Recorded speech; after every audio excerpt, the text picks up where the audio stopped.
சுதந்திர தினம் மற்றும் வார விடுமுறையொட்டி சொந்த ஊர்களுக்கு மக்கள் அதிக அளவில் செல்வதால் தமிழ்நாட்டின் பல்வேறு வழித்தடங்களில் விமான கட்டணம் 2 மடங்காக உயர்ந்திருக்கிறது. 78வது சுதந்திர தின விழாவை ஒட்டி நாளை அரசு விடுமுறை நாளாகும். இதனால் வார இறுதி நாட்களை சொந்த ஊர்களில் செலவிடும் வகையில் குடும்பத்துடன் விமானத்தில் பயணிக்கும் மக்களின் எண்ணிக்கை அதிகரித்துள்ளது. இந்நிலையில் சென்னையில் இருந்து மதுரை, திருச்சி, கோவை, சேலம், தூத்துக்குடி ஆகிய வழித்தடங்களில் விமான கட்டணங்கள் திடீர் என 2 மடங்காக உயர்த்தப்பட்டுள்ளது. சென்னை, மதுரை இடையே சாதாரண நாட்களில் பயணிக்க 4100 ரூபாய் கட்டணம் வசூலிக்கப்படும் நிலையில் தற்போது 2 மடங்கிற்கும் அதிகமாக 11700 ரூபாயாக உயர்ந்துள்ளது. சென்னை, தூத்துக்குடி இடையேயான விமான கட்டணம் 4300 ரூபாயில் இருந்து 10800 ரூபாயாக அதிகரிக்கப்பட்டுள்ளது.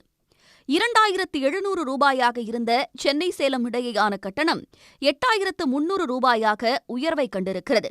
சென்னை, திருச்சி இடையே பயணிக்க 2400 ரூபாய் கட்டணம் நிர்ணயிக்கப்பட்டிருந்த நிலையில் இப்போது 7200 ரூபாய் வசூலிக்கப்படுகிறது.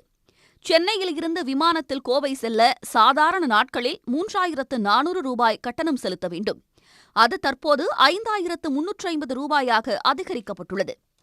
விமான கட்டணங்கள் 2 மடங்கு உயர்த்தப்பட்டிருந்தாலும் அது பற்றி அதிகம் கவலைப்படாத தமிழ்நாட்டு பயணிகள் விடுமுறை நாட்களை சொந்த ஊரில் செலவிடும் ஆர்வத்தில் விமானங்களில் பயணம் செய்து வருகின்றனர். சன் நியூஸ் வாட்ஸ்அப் சேனலை ஃபாலோ செய்யுங்கள். QR கோடை ஸ்கேன் செய்து சன் நியூஸோடு இணைந்திருங்கள்.